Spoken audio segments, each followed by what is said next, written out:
सभी को सादर अभिवादन। सत्यार्थ प्रकाश चतुर्थ समुदास,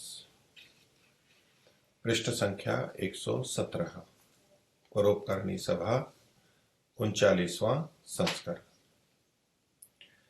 आपकी यदि अन्य पुस्तक है तो उसमें पाखंडियों के लक्षण ये करके कुछ लोग दिए हुए हैं, वहां से हम प्रारंभ करेंगे। तो पिछले अंक में 16वें में हमने देखा था अंत में कि जो गलत व्यक्ति हैं उनको दान देना उनके लिए भी हानिकारक है और देने वाले के लिए भी हानिकारक है। अपने विधि पूर्वक कमाए हुए धन को भी ऐसे व्यक्तियों को नहीं देना चाहिए। तो उसमें अतपस्वी और अध्ययन न करने वाले और जिनकी ग्रहण करने में, दान लेने में बहुत अधिक रुचि होती है, उनको देने के लिए मना किया गया। और ये दोनों ही, लेने वाले और देने वाले, पत्थर की नौका से जल राशि को पार करने के समान प्रयत्न करते हैं, लेकिन डूब जाते हैं, तर नहीं पाते हैं। ये विषय पीछे आया था। तो वहां पीछे तो 3 नाम ही दिए थे, जो अतपस्वी हैं, अनधियान हैं और प्रतिग्रह में जिनकी रुचि है। अब अन्य भी जो इस तरह से दुष्ट व्यक्ति होते हैं, जिनको दान नहीं देना है अथवा जिनकी सेवा नहीं करनी है, उसको कहा जा रहा है। क्योंकि जब अतिथि सेवा और पितृयज्ञ और इन सब की बातें कही गई तो बहुत से लोगों का तर्पण और श्राद्ध करना होता है, तो उसमें गलत व्यक्ति ना आ जाए, उसके लिए यहाँ पर सावधानी बताई जा रही है और विस्तार से अलग अलग तरह से उसको बताया जा रहा है। तो ये श्लोक हैं 2, ये भी मनुस्मृति के हैं, 4था अध्याय 195 और 196वां श्लोक है। श्लोक है, धर्मध्वजी सदा लुब्धश्छाद्मिको लोकदंभका वैडाल व्रतिको ज्ञेयो हिंस्रः सर्वाभिसंधकः। और बताया, अधो दृष्टिर्नैष्कृतिकः स्वार्थ साधन तत्परः शठो मिथ्या विनीतश्च बक व्रतचरो द्विजः। ये द्विज के लिए ही कहा जा रहा है। ऐसा द्विज अर्थात 2 जन्म जिसके हो चुके हैं, गुरुकुल में पढ़ा है, स्नातक हो गया है, उसके बाद भी इस तरह का जो व्यवहार कर रहा है वो पाखंडी कहलाएगा और उनके लिए धन और सेवा आदि नहीं देनी चाहिए। अब एक एक करके इन बातों को लेते हैं विस्तार से कि ये किन की तरफ संकेत करना चाह रहे हैं। तो पहला कहा धर्मध्वजी।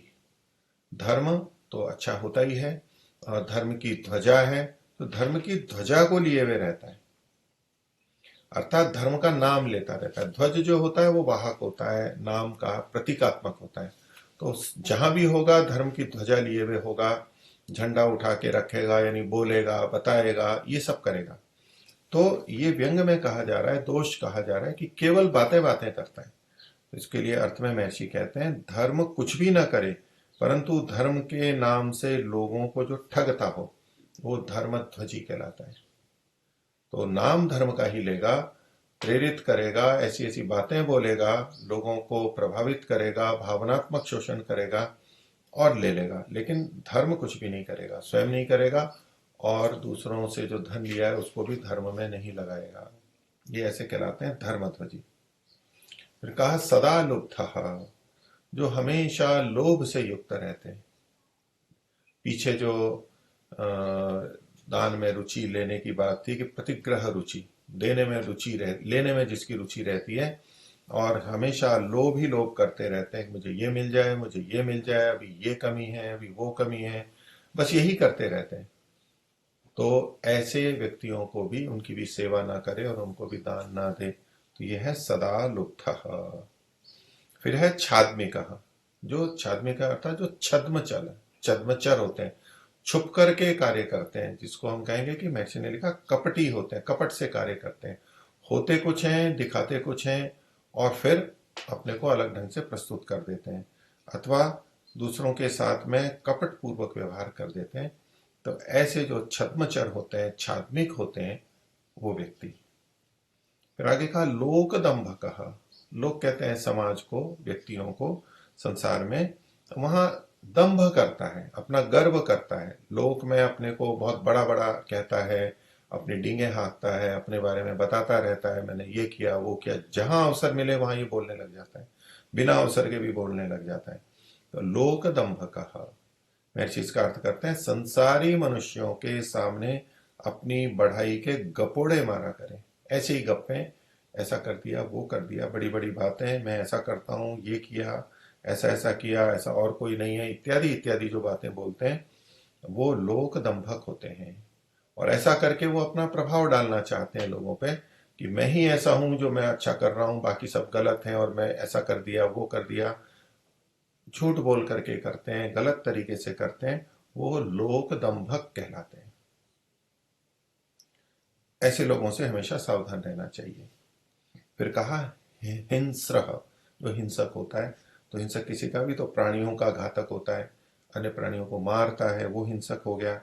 फिर कहा अन्य से वैर बुद्धि रखने वाला, तो वो भी हिंसा करने वाला होता है, कि अन्यों से शत्रुता रखता है, यानी उस तरह के जो अन्य व्यक्ति होते हैं, मान लो धर्म के क्षेत्र में काम कर रहे हैं, संस्थाओं में काम कर रहे हैं, तो अन्यों के प्रति जो विरोधी बुद्धि रखता है, उनसे शत्रुता रखता है, उनसे गलत तरीके से प्रतिस्पर्धा रखता है कि उनको कैसे मिल गया, मेरे को ही मिलना चाहिए, उनके लिए वो विपरीत बातें बोलता है, इत्यादि जो होता है ये वैर बुद्धि होता कहलाएगा, कि उनकी बुराई करता रहेगा और उनका अपयश करता रहेगा ताकि उनको सहयोग न मिले, दान न मिले। ऐसी शत्रुतापूर्ण जो व्यवहार करता है वो भी हिंसक ही कहलाता है, क्योंकि ये भी हिंसा ही होती है। शारीरिक हिंसा के अतिरिक्त अन्य जो हानि की जाती है उसको भी हिंसा है, वो उनकी हानि ही करना चाहता है वैर बुद्धि के कारण से, ऐसे व्यक्ति। फिर कहा सर्वाभिसंधक, तो सर्व अभिसंधक, अभिसंधक सबसे मिलने जुलने वाला, सबसे मेल रखने वाला। सर्व का मतलब हो गया सबसे, सबसे चारों ओर से अच्छी तरह से जो संबंध बना के रखता है। अब ये सबसे का क्या मतलब है, क्यों यहां पर दोष के रूप में कहा जा रहा है, तो महर्षि लिखते हैं कि सब अच्छे और बुरों से भी मेल रखे। तो अच्छों से मेल रखे, यहां तक तो अच्छी बात है, रखना चाहिए, सहयोग करना चाहिए, लेना चाहिए, देना चाहिए, लेकिन साथ में वो बुरों से भी मेल रखता है। अब बुरों से मेल रखना यदि बुरों के सुधार के लिए होता है उतने तक तो ठीक है, लेकिन अपने स्वार्थ की सिद्धि के लिए और कार्यों को निकालने के लिए जो अच्छे और बुरे सबसे संपर्क रखता है, उसके लिए ये बात महत्व की नहीं रखती है कि मैं अच्छे से ही सहयोग लूं, बुरों से सहयोग न लूं, उसे केवल अपना काम निकालना होता है। ऐसे जो व्यक्ति होते हैं वो सर्वाभिसंधका होते हैं, वो विश्वास योग्य नहीं होते हैं। आज सज्जनों के साथ हैं तो इसका ये अर्थ नहीं है कि वो सज्जन है इसलिए सज्जनों के साथ हैं, क्योंकि वो तो दुष्टों के साथ भी है, और जो दुष्टों के साथ रहेंगे और दुष्ट भी फिर उनसे अपेक्षा रखेंगे तो सज्जनों की कभी भी हानि हो सकती है, वो व्यक्ति कभी भी सज्जनों की हानि कर सकता है। तो इसलिए ऐसे व्यक्तियों से भी बचना चाहिए। उस व्यक्ति की प्रवृत्ति ही गलत है, वो मूलतः अत्यंत स्वार्थी व्यक्ति है, इसलिए वो सबसे संपर्क रख रहा है, सबसे मेलजोल बना करके रखना करता है। वो खुशामदी होगा तभी सबसे मेल रख पा रहा है, खुशामदी होगा, निरर्थक प्रशंसा करेगा, वो वास्तव में निंदा होगी, वो मिथ्या प्रशंसा करेगा, मिथ्या स्तुति करेगा, तो ऐसा व्यक्ति वो भी गलत होता है, उससे भी अपने को बचा के रखना चाहिए। सर्वाभिसंधकः, और इसमें साथ में एक कहा वैडाल वृत्ति को जेयो हिंसा सर्वाभिसंधकः। वैडाल वृत्ति का मतलब हुआ बिलाव के समान व्यवहार करने वाला, जैसा पीछे भी उन्होंने कहा था, छिप करके रहना, फिर उछल के कूद के अचानक झपट्टा मार करके दूसरे को बचने का भी अवसर न, उसको घात लगा करके मार देना। तो वैडाल वृत्ति का अर्थात विडाले के समान धूर्त नीच समझो, जो ऐसा होता है वो विडाल वृत्ति को होता है। पीछे उनके लिए भी निषेध किया गया था, तो इस तरह की प्रवृत्ति वाले विडाल वृत्ति वाले हो गए, और उनसे हमें बच करके रहना चाहिए। और आगे कहते हैं अधो दृष्टि ही, जो दृष्टि नीचे रखता है। तो वैसे तो दृष्टि नीचे रखना लज्जा का सूचक माना जाता है, अच्छा माना जाता है कि ये दृष्टि नीचे रखता है, आंख मिला करके बात नहीं करता, झुक करके, विनम्रता का भी प्रतीक माना जाता है।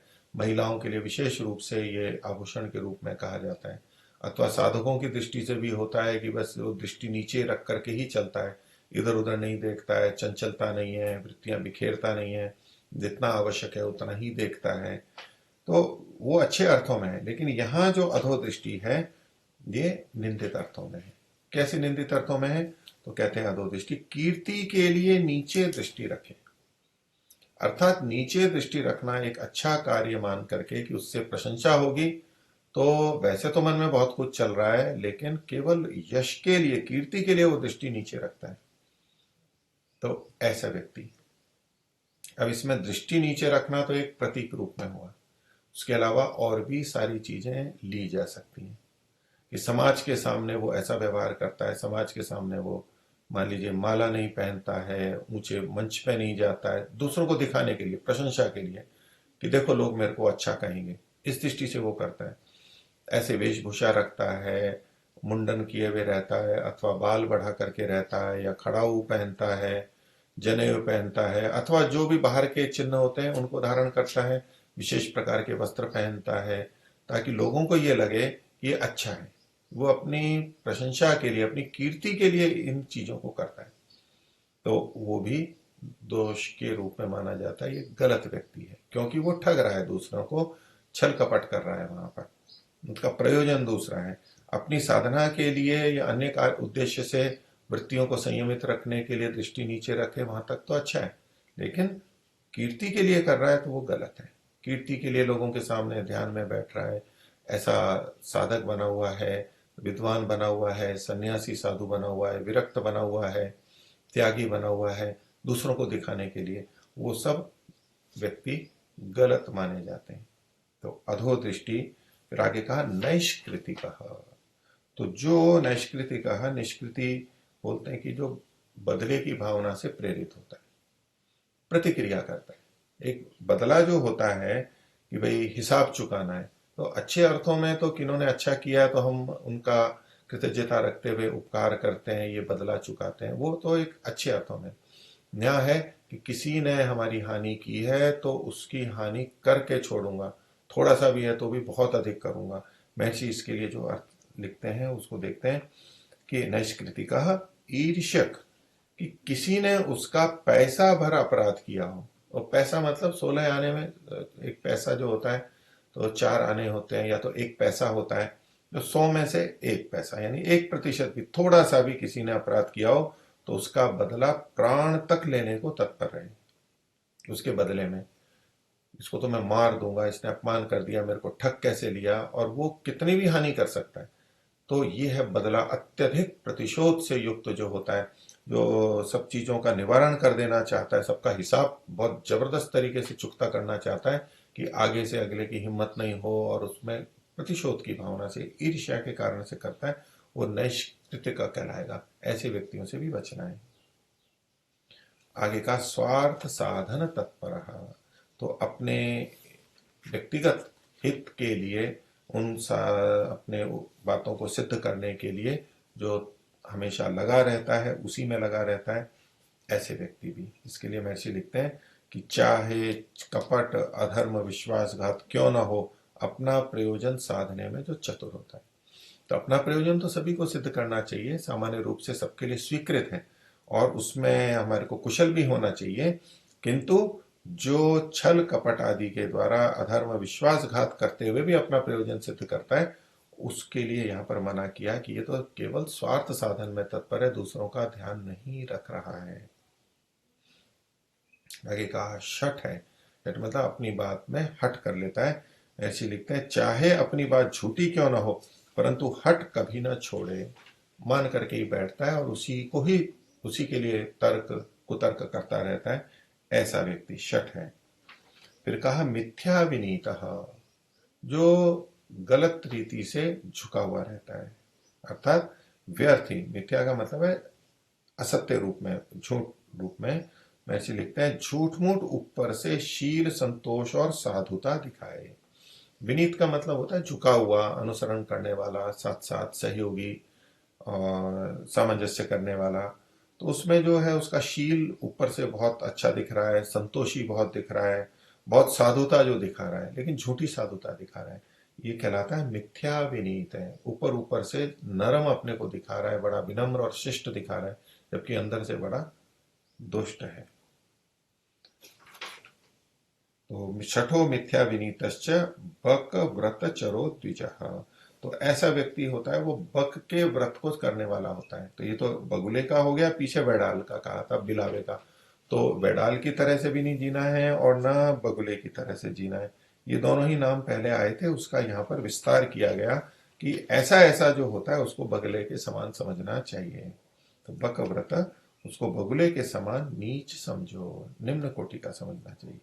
और ऐसे ऐसे लक्षण वाले पाखंडी होते हैं, उनका विश्वास व सेवा कभी न करे। तो सेवा भी नहीं करनी है, उसमें दान भी आ गया, सेवा भी आ गई, अतिथि सेवा आ गई, भोजन आदि करवाना है। किसी के प्राण जा रहे हों मनुष्य मात्र के जीवन के लिए, वहां तो एक बात सोची जा सकती है, नहीं तो सामान्य रूप से उनका हमारे को सेवा और शुश्रूषा नहीं करनी चाहिए। और ऐसे व्यक्तियों का विश्वास भी नहीं करना चाहिए। तो जैसे पीछे बहुत सारी बातें कही हैं कि हम दे तो कुछ नहीं रहे, लेकिन हम कई बार विश्वास कर लेते हैं कि चलो कोई बात नहीं, इतनी बातें करता है, डींगे हाँकता है, धर्मध्वजी है, पर ठीक है हम विश्वास कर लेते हैं। वो विश्वास के योग्य नहीं होता है, क्योंकि ये जो सारी चीजें बताई गई हैं ये वही तभी आती हैं जब अंदर छल कपट होता है। वो कभी भी स्थिर नहीं रहेगा, वो इतना स्वार्थी है कि कभी भी धोखा दे सकता है। इसलिए ऐसे लोगों पर विश्वास भी नहीं करना चाहिए। गृहस्थी व्यक्ति को चूंकि बहुत अधिक व्यवहार करने होते हैं, घर परिवार रिश्तेदारी में और बाहर भी काम काज में बहुत आना जाना होता है उनका, तो वहां पर किस पर विश्वास करें किस पर नहीं करें उसकी ये कसौटियां दी गई हैं।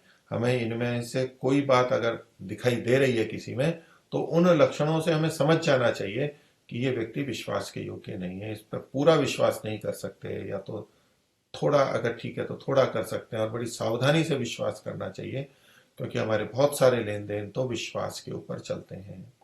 तो इसलिए धोखा ना खा जाए, ये हमारा अपना दायित्व भी बनता है। दूसरे दुष्ट हैं, वो उनकी अपनी जगह दोष युक्त हैं, लेकिन हम उनसे धोखा खाते हैं तो ये हमारा भी दोष माना जाएगा। तो ऐसे लोगों का हमारे को ध्यान रखना है, उनका परिचय रखना है। और एक दो घटनाओं से हमको कई बार पता लग जाता है कि ये व्यक्ति ऐसा है, तो आगे से उसके लिए सावधान रहना चाहिए। एक बार छोटी मोटी ठोकर खा ली, बड़ी खा ली, लेकिन अगर हम सावधान नहीं हैं तो बार बार ये चीजें होती रहेंगी। तो ऐसे लोगों से बच करके रहना चाहिए, ये संकेत दे दिए हैं हमारे को।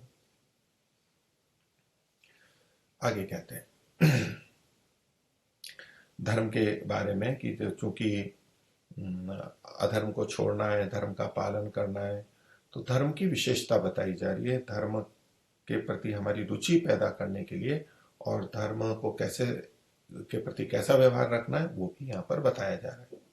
क्योंकि धर्म करना है ये भावना मन में होते हुए भी हमारे से कई बार त्रुटियां होती रहती हैं, उनसे हम बच सकें, हमारी हानि ना हो, उसके लिए यहाँ पर कुछ बताया जा रहा है। ये प्रारंभ के 3 श्लोक हैं, ये मनुस्मृति के हैं, चौथे अध्याय के 138 39 100 नहीं 238 240 ये श्लोक यहाँ पर दिए गए हैं। तो कहा गया धर्मम शनै संचिनुयात, धर्म का संचय धीरे करें। चिनुयात संचय करते हैं, जैसे कर्माशय में संचित होते हैं, हम पुण्य करते जाते हैं, वो इकट्ठे होते जाते हैं, तो वो धीरे करें। कैसे? उदाहरण दिया, वल्मीकम इव पुत्तिका। जैसे दीमक होती है, कुछ कीड़ा होता है, वो अपनी वल्मीक को, बांबी को बहुत धीरे धीरे बढ़ाता है, मिट्टी को बढ़ाता जाता है, अंदर से बढ़ाता जाता है, बढ़ाता जाता है, बहुत धीरे धीरे होता है। उसके समान धीरे धीरे इसको करें। अब देखिए मनुस्मृति का श्लोक है, मनुस्मृति को धर्मशास्त्र कहा जाता है। अब महर्षि दयानंद भी हमारे को धर्म का ही उपदेश दे रहे हैं, धर्म हमें करना चाहिए, लेकिन फिर भी एक सावधानी यहाँ पर कही जा रही है, धर्मम शनै संचिनुयात, उसका संचय धीरे धीरे करना चाहिए, इसमें तीव्रता नहीं होनी चाहिए। तो प्रश्न उठता है क्यों नहीं होनी चाहिए तीव्रता? धर्म तो हम जितना अधिक करें और जितना शीघ्रता से कर लें उतनी अच्छी बात है। सब तो चाहते हैं हम जल्दी से जल्दी करें, तो हमें भी शीघ्रता से करना चाहिए। तो शीघ्रता, अति शीघ्रता अगर हो तो वो हमारे लिए दोषप्रद हो सकती है, क्योंकि जैसे सांसारिक उपलब्धियों में अति शीघ्रता होने पर दोष आ जाते हैं और व्यक्ति किसी भी तरह के रास्ते अपना करके उन लक्ष्यों को पाना चाहता है, ये अधैर्य हो जाता है। इसी प्रकार से धर्म के भी बहुत सारे लाभ बताए गए हैं, वो इहलोक के भी हैं और परलोक के भी हैं। योग में सिद्धियां भी बहुत सारी बताई गई हैं, मुक्ति की प्राप्ति है। तो ये जो बड़े बड़े लक्ष्य हैं, उनके प्रति भी उसी प्रकार लोभ या आकर्षण व्यक्ति का हो सकता है, और वो अति तीव्र भावना से युक्त होकर उचित रूप से तो अच्छी करनी चाहिए, अच्छा प्रयत्न करना चाहिए, लेकिन यहाँ जो निषेध किया जा रहा है वो इतना कि अपनी सामर्थ्य से भी अधिक हो। एक काल्पनिक रूप से बहुत शीघ्र मान करके ऐसा व्यवहार करने लगता है व्यक्ति, उसके प्रति अत्यधिक लोभ की वृत्ति आ जाती है, धर्म के प्रति भी, क्योंकि वहां भी उपलब्धि हो रही है। जैसे सांसारिक उपलब्धि है, वैसे धर्म से प्राप्त चीजों की भी उपलब्धि है, पुण्य है, ये जन्म सुधरेगा, अगला जन्म सुधरेगा। तो लगभग भौतिक चीजें और वो व्यवस्थाएं तो वैसी ही रहती हैं, अच्छी हम चाहते हैं, तरीका केवल अलग है। और इसी तरह से अध्यात्म की ऊंची स्थिति और मुक्ति की प्राप्ति, उन सबका भी ग्रहण होगा। तो इन सबके लिए कहा कि ये धीरे धीरे करना चाहिए, क्योंकि तीव्रता करने पर व्यक्ति दोष में पड़ जाएगा और संतुलन नहीं रहेगा और व्यवस्थित नहीं रह पाएगा, अपनी अन्य हानियां कर लेगा, दिनचर्या में हानि कर लेगा। जैसे धन का लोभी व्यक्ति अत्यधिक दुकान पे या काम में लगा रहता है तो रुग्ण भी हो जाता है, घर का ध्यान नहीं रख पाता है। ऐसा ही धर्म के प्रति पड़ा हुआ व्यक्ति भी हो सकता है, इसलिए कहा कि धीरे धीरे ही करना चाहिए। जैसे कि हम किसी रास्ते पे चल रहे हों, तो जल्दी से जल्दी पहुंचना है, लक्ष्य तक पहुंचना है, ये सब होते हुए भी ये कहा जाता है कि चलने में उतावलापन ना करें, अति शीघ्रता ना करें, नहीं तो ठोकर लगेगी, मुंह के बल गिरेंगे, कुछ चोट आएगी और फिर कुल मिला के हमारे मार्ग में बाधा आएगी। तो अपनी जितनी शक्ति सामर्थ्य है उसके अनुसार चले, लेकिन अच्छी तरह चले, धीरे धीरे चले। दूसरा इसमें और उद्देश्य हम देख सकते हैं कि धर्म की पालना में तप तो होता ही है और कठिनता भी लगती है। ये तो लक्ष्य ऊंचा है इसलिए हम लगे रहते हैं, और भावना है इसलिए लगे रहते हैं, लेकिन जोर तो पड़ता ही है, परिश्रम तो होता ही है। और वो जब अधिक होने लगेगा तो मन में प्रसन्नता नहीं रहती है, खिन्नता आ जाती है अति कष्ट के कारण से। हम बहुत अधिक सहन करने लगते हैं, हम भोजन बहुत कम करेंगे, हम निद्रा बहुत कम लेने लगेंगे, और भी चीजों में करेंगे, तो उससे मन की प्रसन्नता चली जाती है, मन में खिन्नता आएगी, मन का प्रसाद नहीं रहता है। और ऐसे में हम धर्म के प्रति विमुख हो सकते हैं। जिस रुचि से हम चले थे वो रुचि हमारी समाप्त हो सकती है। कुछ दिन बड़ा तेजी से चलेगा और बाद में बिल्कुल छोड़ करके बैठ जाएगा। तो ऐसा नहीं होना चाहिए। हम उस मार्ग पर सतत चलते रहें, भले ही धीरे चलें लेकिन सतत चलते रहें। इसलिए कहा जा रहा है धर्मम शनैः संचिनुयात्, धर्म को धीरे धीरे ही संचित करना चाहिए, अति तीव्रता उतावलापन नहीं होना चाहिए। और उसमें और दो बातों का ध्यान रखना चाहिए कि परलोक सहायार्थम, ये ऐसा करना चाहिए धर्म जो कि हमें परलोक में भी सहायक होवे, अर्थात केवल इस जन्म के लिए नहीं, पर जन्म में भी हमारे लिए हितकर होवे। और ये कैसे करे? सर्वलोकानि अपीडयन, जो सारा संसार है, अन्य लोक है, अन्य प्राणी है, उनको पीड़ा न देता हुआ, उनकी हिंसा न करता हुआ, अर्थात उनको बाधा ना आए, ये ध्यान रखते हुए अपने धर्म के कार्य को करें। नहीं तो दूसरों को पीड़ा बाधा पहुंचाते हुए, अन्यायपूर्वक पक्षपात से पीड़ा बाधा पहुंचा करके अगर हमने धर्म किया तो वो हिंसा से युक्त होकर के पाप युक्त हो जाता है। क्योंकि अहिंसक रहते हुए हमें प्रगति करनी है, हमें अहिंसक रहते हुए धर्म का पालन करना है। तो अन्यायपूर्वक कोई बाधा करता है तो उसको रोकना ही है, लेकिन हम अपने धर्म की पालना में दूसरों के लिए दुखदायी और हानिकारक ना हो जाए, ये हमारे को सदा ध्यान रखना चाहिए। जैसे कि कई बार व्यक्ति भजन सत्संग रखते हैं और ध्वनि अधिक हो जाती है, दूसरों को पीड़ा होती है, बाधा होती है, उनको कई बार लगता है कि हम तो औरों के लिए हित के लिए कर रहे हैं, लेकिन दूसरों को पीड़ा हो जाती है। तो ऐसे में हमारा किया गया अच्छा कार्य भी हानिकारक और बुरा हो जाता है। ये हमें ध्यान रखना चाहिए। इसलिए कहा धर्मम शनैः संचिनुयात् वल्मीकमिव पुत्तिका परलोक सहायार्थम सर्वलोकानि अपीडयन्। ये बहुत सावधानी की बात कही जा रही है। आगे धर्म कैसे हमारे लिए हितकारी होता है, कैसे हो सकता है, उसको बता रहे हैं। कहते हैं नामुत्र ही सहायार्थम पिता माता च तिष्ठतः। दूसरे लोक में अमूत्र, यहाँ से आगे जो अगला जन्म है वहां पर हमारी सहायता के लिए माता और पिता नहीं रहते हैं। देख सकते हैं इस जन्म में जो हमारे सहायक हैं, हम सोचें कि वो सदा सदा के लिए सहायक होंगे या हो सकते हैं, वो चाहे तो भी नहीं हो सकते, क्योंकि परलोक में ये कोई भी सहायक नहीं होते हैं। तो माता पिता रहते ही नहीं है, सहायता क्या करेंगे। आगे कहा न पुत्र दारम न जातिर धर्मस तिष्ठति केवल, न तो हमारे पुत्र यानी संतानें रहती हैं, पुत्र और पुत्री दोनों का ग्रहण होगा, और न पत्नी रहती है या पति रहता है, और न अपने कुल के अन्य लोग रहते हैं। फिर क्या रहता है, धर्मस्तिष्ठति केवल, केवल धर्म हमारे साथ में रहता है। तो जो हमने पुण्य किया है, पाप और पुण्य दोनों साथ में रहते हैं, लेकिन हम सहायता तो पुण्य कर्मों से चाहते हैं, पाप कर्मों से तो हमारी उस तरह से सहायता नहीं होती है। तो जो हमारा धर्म है यानी हमारा जो पुण्य है वो हमारे साथ में रहता है। ये हमेशा ध्यान रखना चाहिए कि हम इन औरों के भरोसे ना रहें कि यहाँ हम कभी गलती भी कर देते हैं, हमारे माता पिता बचा लेते हैं और कोई इष्ट मित्र बचा लेते हैं, हमें लगता है कि सहायता मिल गई, हम बच गए। वहां तो कोई नहीं बचाने वाला है, और यहाँ भी जो बचाते हैं वास्तव में वो तात्कालिक रूप से ही थोड़ा बचाते हैं, वास्तव में तो यहाँ पर कोई नहीं बचा सकता है। तो इसलिए न पुत्रदारम न जाते धर्मस तिष्ठति केवल, केवल धर्म ही हमारे साथ में रहता है। और इसी बात को यानी धर्म यानी यहाँ पर ये कर्म की बात है, ये जो कर्म है कर्माशय है उसके लिए कहा जा रहा है। अब ये जो 2 श्लोक हमने देखे हैं इसमें एक और अगला श्लोक देख लेते हैं। एकः प्रजायते जंतु, कि व्यक्ति जब जन्म लेता है तभी अकेला ही उत्पन्न होता है, अर्थात ये माता पिता पुत्र बंधु आदि हमारे साथ तो आते नहीं है, तो पहले से रहते हैं या बाद में आते हैं। तो एकः प्रजायते जंतु, प्राणी जो है वो अकेला ही उत्पन्न होता है। एका एव प्रलीयते, और मरता भी अकेला ही है, वहां पर भी और दूसरे साथ में नहीं मरते हैं। ये साथ में नहीं मरते हैं मतलब ये प्राय करके कथन है, कभी दुर्घटना में साथ में मर जाए वो एक अलग बात है, लेकिन वैसे व्यक्ति अकेला ही मरता है।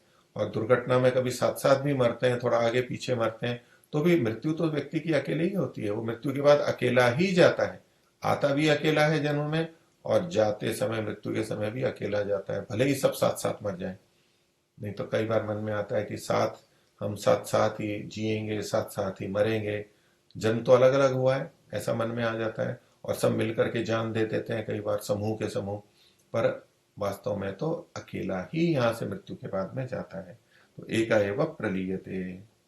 आगे कहते हैं एकोन भुंक्ते सुकृतम, अपने जो पुण्य है उनका सुकृत अच्छे कर्म है उनका भोग भी अकेला ही भोगता है, दूसरा कोई नहीं भोगता है। हम व्यवहार में कई बार देख लेते हैं एक व्यक्ति ने बहुत अच्छा किया है, उसके पास बहुत अच्छी चीजें हैं और उसके परिवार को इष्ट मित्रों को भी बहुत लाभ होता है, वो भी भोग लेते हैं, पर वास्तव में अपने पुण्यों को एक व्यक्ति अकेला ही भोगता है। जहां किसी व्यक्ति ने अपने पुण्य से बहुत धन आदि अर्जित किया है और उसके परिवार वाले आदि सब उसको भोग रहे हैं या अन्यों को वो देता है, तो वो तो एक नए कर्म कर रहा है, दूसरों को अगर दे रहा है तो वह नए कर्म कर रहा है। वास्तव में तो हर व्यक्ति अपने पुण्यों को भी अकेला ही भोगता है, दूसरे भोग नहीं सकते हैं हमारे पुण्यों को। तो एको न भुंगते सुकृतम, एको न भुंगते, अकेला ही निश्चय से भोगता है, और एकमेव च दुष्कृतम, और अपने पाप कर्म को भी अकेला ही भोगता है। हमें कई बार दूसरों की सहायता इस रूप में होती है कि हमारे कष्ट को कम कर देते हैं, लेकिन भोगना तो हमारे को ही पड़ता है।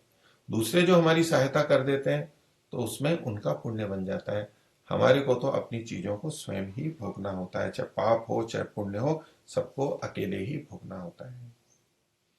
तो ये 3 श्लोक यहाँ पर मनुस्मृति के दिए गए हैं। महर्षि के अर्थ को भी यहाँ पर देख लेते हैं कि स्त्री और पुरुष को चाहिए कि जैसे, अब यहाँ स्त्री पुरुष दोनों की बात कही गई है, जबकि हम आगे देखेंगे तो न पुत्र दारम, यहाँ पुत्र और पत्नी का लिखा हुआ है, पति का नहीं लिखा है, लेकिन दोनों के लिए लागू होगा। तो स्त्री और पुरुष को चाहिए कि जैसे पुत्तिका अर्थात दीमक बल्मीक अर्थात बांबी को बनाती है, वैसे सब भूतों को पीड़ा न देकर परलोक अर्थात परजन्म में सुखार्थ धीरे धीरे धर्म का संचय करे। अनेक बार ये भी हो जाता है लोक में कि परलोक के लिए वो इतना लग जाता है कि इहलोक को छोड़ देता है, इहलोक के लिए जो आवश्यक चीजें हैं उनको छोड़ देता है। तो उसके लिए भी सावधानी रखनी है कि इहलोक तो हमारा अच्छा बनाना ही है, अब जो अतिरिक्त समय मिलता है उसमें हम पुण्य करके, दूसरों की सेवा करके और पुण्यार्जन कर सकते हैं, दूसरे जन्म के लिए हम अच्छा कर सकते हैं।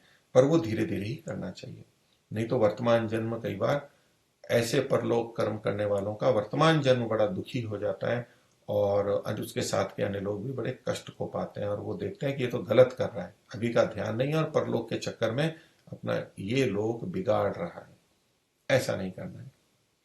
आगे कहते हैं क्योंकि परलोक में न माता न पिता न पुत्र न स्त्री न जाति सहाय कर सकते हैं, किंतु एक धर्म ही सहायक होता है।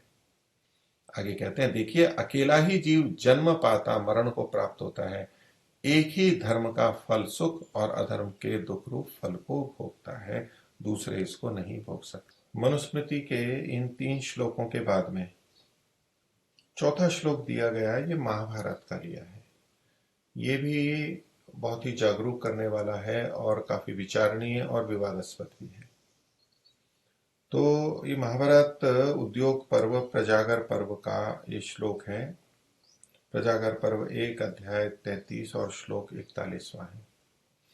एकः पापानि कुरुते फलं भुंक्ते महाजनः भोक्तारो विप्रमुच्यन्ते कर्ता दोषेण लिप्यते। तो कह रहे हैं, पहले सामान्य अर्थ देखते हैं फिर इस पे विचार करेंगे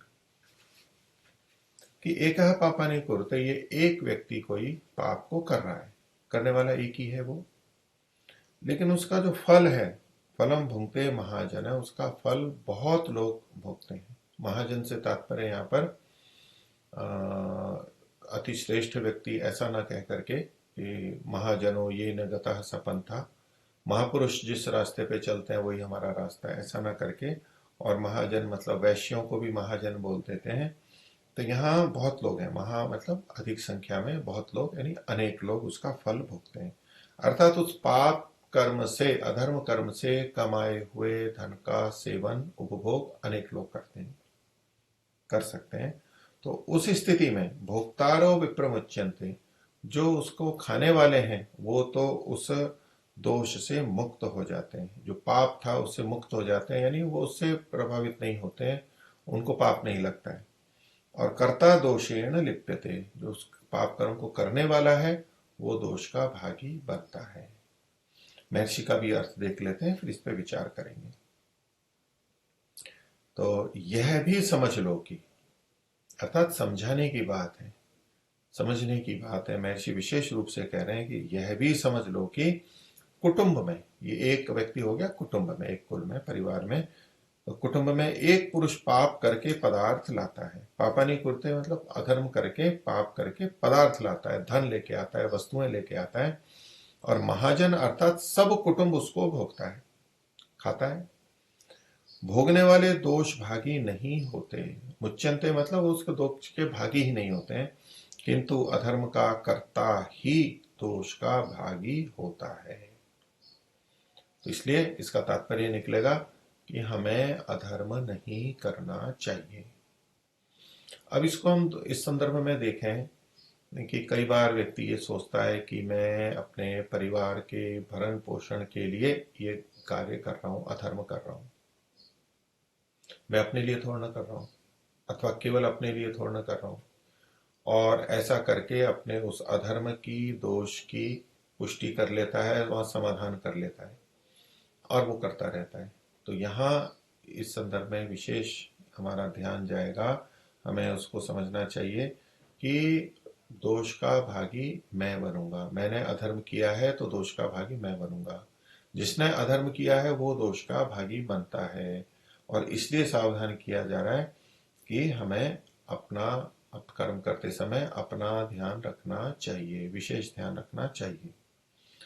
अब इसमें बातें आती हैं, अगली बातें, कि भले ही अधर्म एक ने किया है, जो अधर्म करने वाला भी कह सकता है, लेकिन दूसरे भी तो उसमें भागी हैं, तो करने वाला ही नहीं, भोगने वाला भी दोष का भागी बनना चाहिए। और विशेष रूप से तब जब उन्हें पता है कि ये अधर्म करके ला रहा है, अधर्म पूर्वक ला रहा है। तो दोनों स्थितियों में हम अलग अलग दृष्टि से देखें, ये थोड़ा विचारणीय बिंदु है।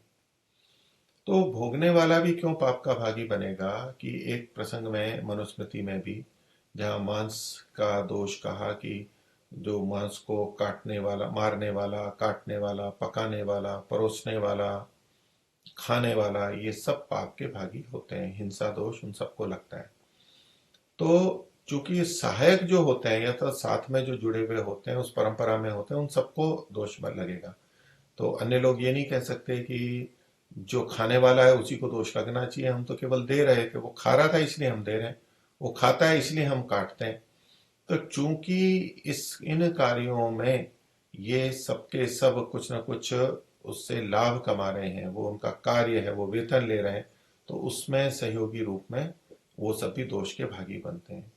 तो ऐसे ही एक व्यक्ति अधर्म करके कुछ लेकर के आया, अब घर वाले अन्य लोग भी उसको खा रहे हैं, पी रहे हैं, तो वो भी उसमें भागी होने चाहिए, उनको भी पाप लगना चाहिए। तो सामान्य नियम से तो हमें ये समझ में आता है सभी पाप के भागी होंगे। लेकिन यहाँ विशेष रूप से स्पष्टता से कहा जा रहा है कि भोगने वाले पाप के भागी नहीं होंगे। तो अब हम दो तरह से देखते हैं कि परिवार में छोटे बच्चे भी हैं जिन्हें ये नहीं पता है कि मेरे पिता या माता किस तरह से धन लेकर के आ रहे हैं, अच्छा और बुरा, और वो वहाँ खा रहे हैं, पी रहे हैं, पल रहे हैं, बड़े हो रहे हैं। और बड़े होने पे भी कई बार पता नहीं होता है कि पिता या माता कहाँ से गलत तरीके से धन ला रहे हैं। तो वहाँ तो हम फिर भी सोच लेते हैं कि भाई उनका दोष नहीं बनेगा, क्योंकि उन्हें पता ही नहीं है। उन्होंने माता पिता के या धन कमाने वाले के गलत कार्य का समर्थन नहीं किया। ठीक है, वो उस परिवार में जन्मे हैं इसलिए वो खा रहे हैं, वहां पर पिता माता का कर्तव्य है खिलाना, तो वो खा रहे हैं।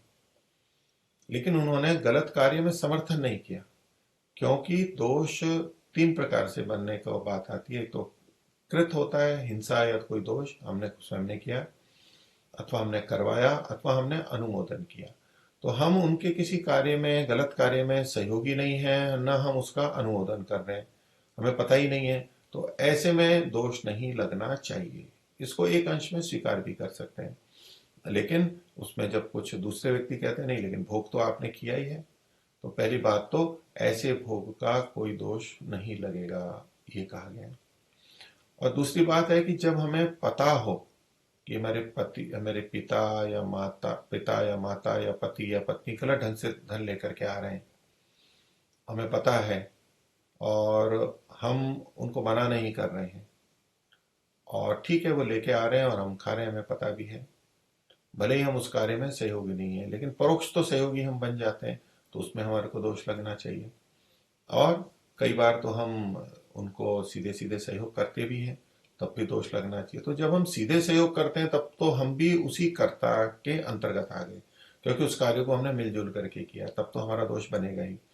लेकिन जब हम कर्ता नहीं है, यानी परिवार वाले कर्ता नहीं है, कर्ता केवल एक ही है, तो ऐसे में तो कर्ता को ही दोष लगना चाहिए, दूसरों को नहीं लगना चाहिए, ये विचार आता है। अब जब लोग ये कहते हैं कि नहीं भोगने वाले को भी लगना चाहिए, तो वहां थोड़ा, यहाँ क्यों कह दिया गया है कि उनको दोष नहीं लगता है, तो इसको थोड़ा और एक भिन्न दृष्टि से भी हम देखें कि परिवार के जो अन्य व्यक्ति हैं वो अपने अपने दायित्वों का, कर्तव्यों का पालन कर रहे हैं। घर में जो है कोई खाना बना रहा है या और कार्य कर रहा है, वो सब कर ही रहे हैं। तो वो अन्न, वस्त्र आदि, निवास, अन्य सुविधाओं के भागी बन ही जाते हैं, उनका अपना कर्म है, उन्होंने सेवाएं की हैं, वहां वो कोई दोष नहीं कर रहे। तो ऐसे में देने वाला यानी स्वामी गलत ढंग से लाता भी है, तो ये तो इनका अपना कर्तव्य कर्म करते हुए कुछ गलत कर नहीं रहे हैं, ऐसे में उनको दोष नहीं लगना चाहिए, दोष तो लाने वाले को ही लगना चाहिए। इस दृष्टि से हम समाधान वहां पर करते हैं। दूसरी दृष्टि से ये देख सकते हैं कि लाने वाले ने अधर्म पूर्वक किया कार्य, तो उसका पूरा का पूरा पाप उसको लगेगा, और अब जो वो दूसरों को दे रहा है तो उतना उसका पुण्य भी बन जाएगा। पाप भी पूरा लग गया, और पाप पूरा लग गया, दंड पूरा उसको भुगतना हुआ, तो अब ये चीज तो उसकी अपनी हो गई, और अब जब वो दूसरों को दे रहा है तो उसका साथ में पुण्य भी बन जाएगा।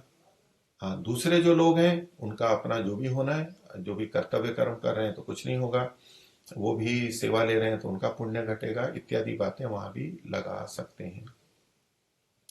तो जो गलत कार्य किया है, जो करने वाला है उसी को फल मिलेगा, भोगने वाले को नहीं मिलेगा। उस दृष्टि से ऐसी कुछ संगति हम लगा सकते हैं। अब इसमें दो तरह से और देख सकते हैं हम इसमें, यानी कुल दो तरह से, कि एक व्यक्ति तो हम या तो ये माने, दोनों जगह हमें न्याय देखना है, न्याय की संगति लगानी है। तो हम ये देख सकते हैं कि जो व्यक्ति या तो ये माने कि जितना वो लेकर के आया है और पाप सारा उसको लग रहा है, तो अब वो धन जो दूसरों को दे रहा है तो पुण्य भी उसी को लगेगा। एक पक्ष ये कहता है कि इसने गलत ढंग से पैसा कमाया है तो ये उसका है ही नहीं, और है ही नहीं तो वो अगर दूसरों को देता है तो उसको पुण्य भी नहीं मिलना चाहिए। पुण्य तो उस धन का मिलना चाहिए जो हमारा अपना हो, अपना कमाया हुआ हो। तो अपना कमाया हुआ ही अपना कहलाएगा, और जो गलत ढंग से कमाया हुआ है वो अपना कैसे कहलाएगा? भले ही दिखने में हमारे पास में है और हम उसके स्वामी लौकिक दृष्टि से बने हुए हैं, किंतु वास्तव में वो अपना है ही नहीं, ऐसा भी कुछ लोग कहते हैं। लेकिन हमारे को कुल मिला करके जो व्यवस्था देखनी है कि चूंकि ये वचन है और महाभारत का और महर्षि दयानंद ने भी लिखा है, तो इसका भी अपना तो तात्पर्य होगा ही, और ये भी सिद्धांत से युक्त होकर के ही होगा। तो ऐसे में हम लेकिन ये भी नहीं कह सकते परिवार वाले कि हमको तो कुछ पता ही नहीं है, अथवा हमें पता भी है तो हम क्या करें, ये तो इनका दोष है। तो पूरा हम यूं देखें कि यदि कुछ नहीं पता है तब तो दोष है ही नहीं। यदि हमें पता है और हम रोक नहीं पा रहे, हमने मना भी किया है, हमें मना करना भी चाहिए, लेकिन हम अपने कर्तव्यों का तो पालन कर ही रहे हैं, इसलिए अन्न आदि के लिए हम अधिकारी बनते हैं। ऐसे में यदि घर का मालिक स्वामी गलत ढंग से लाता है तो हमारा दोष नहीं बनेगा, और यदि हम उनके कार्यों में सहयोग देते हैं, उनको और पुष्ट करते हैं, उनका समर्थन करते हैं, अनुमोदन करते हैं, तो वो दोष तो हमारा बनेगा ही। अब ये जो हमारा दोष बन रहा है, वो एक जना जो पाप करके कमा के ला रहा है उसके पाप को हम नहीं ले रहे हैं, ये तो हम अपना नया पाप कर रहे हैं। वो जो करके लाया है, गलत ढंग से कमाया है, उसका पाप तो उसी को लगने वाला है, लेकिन हमने उसका समर्थन किया है। ये जो एक हमने नया कर्म किया है, इसका पाप हमारे को लगेगा। तो यहाँ बड़े स्पष्टता से कहा गया है कि पाप तो एक ही करता है, लेकिन फल सब भोगते हैं, बाकी सब तो छूट जाते हैं। या तो उन्हें पता नहीं होता है, या तो वो अपने कर्तव्यों का पालन करते हैं इसलिए वो छूट जाते हैं। अगर वो सहयोगी हैं तब वो नहीं छूटेंगे, उस पक्ष में इसको नहीं लगाना चाहिए। लेकिन कर्ता दोषेण लिप्यते, दोषेण लिप्यते, तो कर्ता दोष से युक्त होता है। तो ये हमारा दायित्व बनता है, यानी जो कमा करके ला रहा है कि वो अपना ध्यान रखे। दूसरों के उसमें दूसरे तो बहुत प्रशंसा करेंगे, बहुत अच्छा मानेंगे कि बहुत पैसा ला रहा है, और इधर हम अपना पाप कमाते रहेंगे, दंड तो हमारे को ही लगेगा। इसलिए अपने जो भी धन कमाता है उसको ये ध्यान रखना चाहिए कि अधर्म पूर्वक अर्थ का अर्जन नहीं करे। जो करने वाला है उसको दोष मिलेगा। आगे एक और श्लोक लेते हैं मनुस्मृति का। इसमें भी धर्म की प्रशंसा की जा रही है, और धर्म के कमाने में, धर्म के करने में हम प्रयत्नशील रहे, उसके प्रति जागरूक किया जा रहा है। प्रयोजन उसका ये है कि मृतम शरीरम उत्सृज्य काष्ठ लोष्ठ समम क्षितौ विमुखा बांधवा यान्ति धर्मस्तमनुगच्छति। मनुस्मृति के चौथे अध्याय का 141वां श्लोक है। पीछे के जो तीन श्लोक थे ऊपर वाले, 238, 239, 240, तीन लगातार थे, बीच में एक महाभारत का श्लोक आ गया। अब ये 241वां है, चौथे अध्याय का ही, इसी के क्रम में है कि स्थूलता से हम देखते ही हैं कि हमारा शरीर जब मर जाता है, पड़ जाता है, तो लकड़ी के समान, काष्ठ के समान या लोष्ठ के समान, ढेले के समान भूमि पर रहता है। तो बाकी लोग जो हैं, वो बांधु बांधव हैं, वो विमुख होकर के चले जाते हैं। अब उनको हमारे से कोई लेना देना नहीं रहा, और हम वास्तव में ये शरीर है ही नहीं, हमारी आत्मा तो जा चुकी है। लेकिन स्थूल रूप से कथन है कि जिस शरीर के साथ वो इतने जुड़े थे, जिससे बातें करते थे, जिसको संभालने के लिए कार्य करते थे, अपना प्रयोजन सिद्ध करते थे, अब वो शरीर मर गया है तो वो सब विमुख हो जाते हैं। क्यों? क्योंकि वहां उनका प्रयोजन अब रहा नहीं है, इसलिए सभी छोड़ करके चले जाएंगे, और शरीर भी आगे तो जला ही दिया जाएगा, अंत्येष्टि हो जाएगी। बंधु बांधव विमुख हो जाते हैं, लेकिन धर्मस्तमनुगच्छति, धर्म उसके पीछे पीछे चलता है, यानी हमारे साथ में जाता है। धर्म ही हमारे साथ में जाता है, बाकी सब चीजें यहीं की यहीं रह जाएंगी। हिंदी में अर्थ किया है महर्षि दयानंद ने। जब कोई किसी का संबंधी मर जाता है, उसको लकड़े मट्टी के ढेले के समान भूमि में छोड़कर पीठ दे करके बंधु वर्ग विमुख होकर चले जाते हैं। राख बना दी, जला दिया। कोई उसके साथ जाने वाला नहीं होता, किंतु एक धर्म ही उसका संगी होता है। तो पीछे भी कहा था कि अगले जन्म में माता पिता आदि कोई सहायक नहीं होते। ये एक सत्य है जिसे हमें सदा स्वीकार करना चाहिए। जाना तो अकेले है, कर्म तो हमारे अकेले ही होंगे, यानी हमारे अपने ही कर्माशय होंगे। मिलजुल के हम सबके साथ करते हैं वो भिन्न बात है, लेकिन कर्माशय तो हमारा ही बनेगा और उसके प्रति हमें सदा जागरूक रहना चाहिए। अब ये गृहस्थियों को कहा जा रहा है जो कि घर में अन्यों के साथ में रह रहे हैं।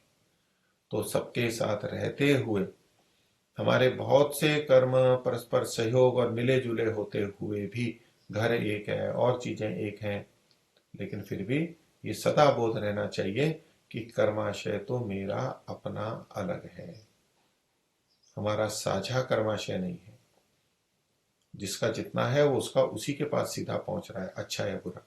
कभी हम मिलजुल करके भी कोई अच्छा कार्य करते हैं यज्ञ आदि, अथवा कोई दोष करते हैं, पाप करते हैं, तब भी जिसका जितना भाग है उतना उतना उसके पास चला जाता है। हम ये नहीं कहते कि ये नहीं कह सकते कि दूसरे का इसके पास चला गया, उसका मेरे पास आ गया। सबका अपने अपने पास में रहता है, जिसका जितना अंश है उतना उतना उसके पास में रहेगा। तो कुल मिलाकर के यही बनेगा कि सबका अपना अपना धर्म अधर्म साथ में है और वही हमारे साथ में जाएगा। तो धर्म की दृष्टि से, पुण्य की दृष्टि से विशेष कथन है यहाँ पर कि हमें उसको करना चाहिए।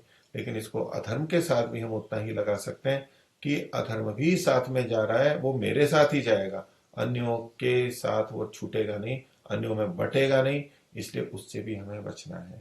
तो दोनों दृष्टियों से, किंतु एक धर्म ही उसका संगी होता है। अभी संगी चूंकि मित्र है और मित्रता तो अच्छी ही होती है अपने मित्रों की मान करके, तो यहाँ धर्म का मतलब पुण्य ही लिया गया है। लेकिन दोनों दृष्टियों से इसको देख सकते हैं और इस कारण से फिर कहा जा रहा है तस्मात् धर्मम सहायार्थम नित्यम संचिनुयात् शनैः।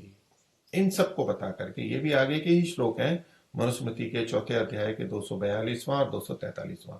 ये सारी बात बता के कि अभी इससे ये हमें समझ में आ जाना चाहिए कि ये कारण है कि हमें अपनी सहायता के लिए नित्य प्रतिदिन धीरे धीरे धर्म का संचय करना चाहिए। पीछे जो बात कही गई थी 238 में, धर्मम शनैः संचिनुयात्, तो संचय तो करना ही है, इसलिए ये सब बातें बता के कि हमें संचय करना चाहिए और नित्य करना चाहिए। लेकिन साथ में शनैः भी वहां पर कहा गया था, यहाँ कहा जा रहा है नित्य ही कुछ ना कुछ संचय करना चाहिए। जैसे हम धन कमाते हैं तो कुछ ना कुछ हमें अवश्य बचाना चाहिए, ये कथन करते हैं। ऐसे ही ये है कि हमें अपने धर्म का संचय करना चाहिए, कुछ ना कुछ ऐसा कार्य करना चाहिए जो हमारे परलोक के लिए भी हितकारी हो। धर्मेण ही सहायेन तमस्तरति दुस्तरम। इस धर्म की सहायता से व्यक्ति घोर अंधकार को, तमस्तरति दुस्तरम, दुस्तर जिसको कि पार करना बड़ा कठिन है, उसको भी पार कर जाता है। महर्षि का अर्थ देख के इस पर थोड़ा और विचार करते हैं कि उस हेतु से परलोक अर्थात परम सुख, परलोक सहायार्थम लिखा है यहाँ पर, परलोक को खोल दिया, परलोक अर्थात परम सुख और परजन्म के सहायार्थ नित्य धर्म का संचय करें। तो हमें अत्यंत सुख भी चाहिए, क्योंकि हम जितना देते हैं, सहयोग करते हैं, उससे कई गुना बढ़ करके हमें मिलता है। इसलिए अपने सुख को बढ़ाना है तो हमें देना चाहिए, क्योंकि धर्म ही के सहाय से बड़े बड़े दुस्तर दुख सागर को जीव तर सकता है। तो ये जो बड़े बड़े दुख सागर हैं, ये हमें क्यों प्राप्त होंगे? ये पाप के कारण से प्राप्त होंगे। और इधर हम पुण्य कर रहे हैं, तो जो पाप कर्म है उनको तो हमें उनको भी भोगना होता है। नियम तो यही है कि ईश्वर जहां हमारे पुण्य कर्मों का फल देता है, वहां हमारे पाप कर्मों का भी फल देता है, दोनों ही हमें प्राप्त होते हैं।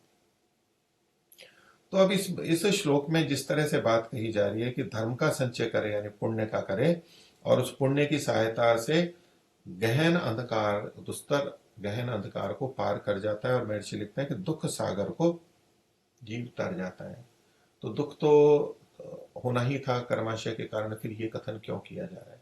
ये दुख सागर है, संसार रूपी जो दुख सागर है, जिसमें कुछ ना कुछ दुख लगे ही रहते हैं। और जब हम पुण्य करते हैं, जो पाप कर्मों का फल है वो तो हमें भोगना ही है, वो तो भोगते ही जाएंगे।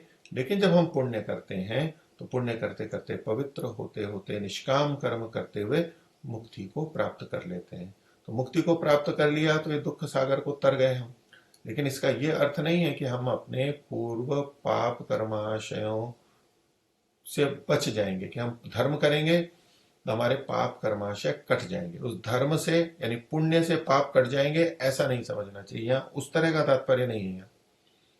लेकिन हाँ, अगर हम पुण्य करेंगे तो पुण्य करते करते हम अच्छा जन्म प्राप्त करेंगे, ऊंचे बढ़ते जाएंगे, और भविष्य में जो दुख होने वाले हैं उनसे बच जाएंगे। हम पाप से भी बचेंगे तो पाप के फल दुख से भी बचेंगे। इस रूप में तो हम दुख सागर से तर जाएंगे। नहीं तो पुण्य नहीं करेंगे तो पाप ही करते रहेंगे, फिर हम जन्म लेते रहेंगे, फिर दुख पाते रहेंगे, और इसी चक्र में चलते रहेंगे। दुख सागर से हम तर नहीं सकते, यानी मुक्ति को प्राप्त नहीं कर सकते। तो मुक्ति को प्राप्त करने के लिए पुण्य की सहायता हमें आवश्यक है, पुण्य हमें करना चाहिए। पहले हम सकाम पुण्य कर्म करते हैं, एकदम निष्काम कर्म नहीं कर पाते, लेकिन सकाम पुण्य कर्म करते हैं, और फिर उसमें से धीरे धीरे सकामता को हटाते हुए निष्कामता की तरफ हम बढ़ते जाते हैं। तो इसलिए प्रतिदिन कुछ ना कुछ पुण्य कार्य अपना हमें करना ही चाहिए। अगला श्लोक। धर्म प्रधानम पुरुषम तपसा हत किल्विषम परलोकम नयत्याशु भास्वंतम ख शरीरिणम। ये जो धर्म किया हुआ है वो कैसे कैसे लाभदायक होता है? तो वो धर्म की प्रधानता वाले पुरुष को, धर्म प्रधानम पुरुषम, तो धर्म का मतलब पुण्य। तो जितने हमारे पाप और पुण्य हैं उनमें यदि पुण्य अधिक है, धर्म अधिक है, ऐसे पुरुष को, तो धर्म प्रधान पुरुष को, पापी होते हैं, थोड़े बहुत होते हैं जाने अनजाने, लेकिन धर्म हमारे द्वारा अधिक ही होना चाहिए। मनुष्य के बाद में फिर मनुष्य जन्म मिले, इसके लिए महर्षि ने एक बात लिखी ही है कि पाप और पुण्य की तुल्यता से अथवा तो पुण्यों की अधिकता से श्रेष्ठ मनुष्य जन्म मिलता है। समान होंगे तो सामान्य जन्म मिलेगा, पुण्य अधिक होंगे तो और अच्छा जन्म मिल जाएगा। लेकिन यदि पाप की अधिकता हुई तो मनुष्य जन्म नहीं मिल सकता है। समानता में भी मिल सकता है, लेकिन प्रधानता होगी तो अवश्य ही मनुष्य जन्म और अच्छा मनुष्य जन्म मिलेगा। तो धर्म प्रधानम पुरुषम और तपसा हत किल्विषम, जिसने तप के द्वारा अपने पापों को दूर कर दिया है। ये तप क्या है? तो महर्षि की जो परिभाषा है वो उसी तरह से लिख रहे हैं यहाँ पर। तो पहला तो कहा, परंतु जो पुरुष धर्म ही को प्रधान समझता है वो धर्म प्रधान पुरुष हुआ। समझता है, करता है, पहले समझना होगा फिर करना होगा। तो जो धर्म को ही प्रधान समझता है, जिसका धर्म के अनुष्ठान से कर्तव्य पाप दूर हो गया है, जो संभावित पाप था, कर्तव्य यानी करने योग्य, जो आगे करता वो पाप, वो दूर हो गया है। क्योंकि तप से हत किल्विष यानी पूर्व का जो पाप है वो हट जाए, ऐसा स्वीकार नहीं करते। उसमें कुछ लोग मानते हैं कि हम तप करते हैं तो पिछले पाप कट जाते हैं, तो कर्मफल तो भोगने होते हैं, ये सिद्धांत है। तो कुछ लोग फिर ऐसे संगति लगाते हैं कि ये जो हम तप कर रहे हैं, ये कष्ट सहन कर रहे हैं, तो एक तरह से हम पाप कर्म का फल भोग ही रहे हैं, और भोग रहे हैं तो वो पाप कर्म छूट गया। तो ये जो पाप कर्म छूटना है ये वैसा छूटना नहीं है, ये भी फिर भोग करके ही हुआ है। केवल तप करेंगे और पाप हट जाएंगे ऐसा नहीं। अगर आप भोग करके भी पक्ष मानते हैं तो भोग करके होगा, लेकिन वास्तव में यहाँ पर जो कथन है कि धर्म के करने से जो कष्ट होता है उस तप के द्वारा जो कर्तव्य है, आगे जो किए जाने वाले पाप हैं उनसे दूर हो जाता है, भावी पाप कर्मों से छूट जाता है। इसमें तो कोई सिद्धांत की हानि है ही नहीं, ये तो समझ में आता ही। तो तपसा हत किल्विषम, महर्षि ने भी इसमें जो आगे लिखा है कि इसके अनुष्ठान से, तो तप की जगह क्या लिखा महर्षि ने? जिसका धर्म के अनुष्ठान से कर्तव्य संभावित पाप दूर हो गया है। तो वहां तो था तप, लेकिन महर्षि ने यहाँ पर धर्म शब्द लिखा है। इसका क्या तात्पर्य है? कि महर्षि ने अर्थ का अनर्थ नहीं किया है कि भिन्न शब्द दिया है, क्योंकि तप कहते ही उसको है कि धर्म की पालना में जो कष्ट होता है उसको सहना, तो धर्म तो जोड़ना ही है। क्योंकि दुनिया में अन्य लोग वैसे ही कुछ कष्ट उठाने को भी तप बोलते हैं, उस भ्रांति का निवारण करने के लिए कि हम उधर न फंस जाएं, इसलिए धर्म लिखा है कि धर्म के अनुष्ठान से कर्तव्य संभावित पाप दूर हो गया हो। परलोकम नयत्याशु, ऐसे उस व्यक्ति को ये धर्म परलोक में ले जाता है, अच्छे जन्म में ले जाता है। भास्वंतम ख शरीरिणम, तो जो प्रकाश स्वरूप है, भास्वंत, भा यानी प्रकाश होता है, ऐसा यानी अच्छा लोक, और जिसमें किस व्यक्ति को ख शरीरिणम, तो आकाश के समान जिसका शरीर है, या आकाश जिसका शरीर के समान है, ऐसा वो ख शरीरी होगा। और इसमें एक अर्थ ये भी करते हैं कि सूक्ष्म शरीर होता है वो बहुत छोटा होता है और आत्मा के साथ साथ जाता है, अंतरिक्ष में आकाश में जाता है, तो उसका भी ग्रहण करते हैं कि स्थूल शरीर तो समाप्त हो गया, यहाँ रह गया, लेकिन सूक्ष्म शरीर जिसका साथ में है, ऐसे उसको उस परलोक अर्थात परम दर्शनीय परमात्मा को। अब यहाँ जो श्लोक में परलोक लिखा है, तो सामान्यतः है कि धर्म करने से दूसरा लोक ऐसा प्राप्त होगा, परलोक बहुत अच्छा हो जाएगा, अलग अलग माने जाते हैं, स्वर्ग माना जाता है। तो परलोक का शब्द का अर्थ दूसरा लोक है, लेकिन महर्षि देखिए इसके लिए कैसे अर्थ कर रहे हैं कि उस परलोक अर्थात परम दर्शनीय, पर का मतलब हो गया परम, लोक मतलब तो लोकरी दर्शन भी अर्थ में होता है कि जो परम दर्शनीय है, सबसे अधिक देखने योग्य है, जानने योग्य है। अब दर्शनीय का मतलब नेत्रों से देखने योग्य नहीं, क्योंकि परमात्मा तो निराकार है। तो यहाँ पर परलोक अर्थात परम दर्शनीय, जानने योग्य कौन, जो परमात्मा है उसको। या परलोक का परमात्मा परक अर्थ करते हुए महर्षि ने कहा कि वो उसको प्राप्त होता है, परमात्मा को शीघ्र ही, परमात्मा को धर्म ही शीघ्र प्राप्त कराता है। धर्म के द्वारा ऐसी स्थितियां बनती हैं, परमात्मा का सहाय मिलता है कि व्यक्ति या आत्मा परमात्मा को प्राप्त कर सकता है, और वो शीघ्र ही प्राप्त कर सकता है, धर्म ही शीघ्र प्राप्त कराता है, अन्य कोई उपाय इसके लिए नहीं है। केवल परमात्मा की कृपा हो जाए, आशीर्वाद हो जाए किसी गुरु का, उससे परमात्मा की प्राप्ति या परलोक की प्राप्ति नहीं होती है। उनकी सहायता हमें तब मिलती है जब हमारा कर्माशय अच्छा होता है, हमारे द्वारा धर्म कार्य किए जाते हैं। तो यहाँ अधर्म को छोड़ने, धर्म को करने की बात कही गई। धर्म का चयन हम धीरे धीरे करें, अच्छी तरह से करें, परलोक को ध्यान में रखते हुए करें। ये सब बातें कहीं, कुछ और बातें हैं वो आगे देखेंगे। आज का विषय इतना ही रखते हैं। ओम शांति।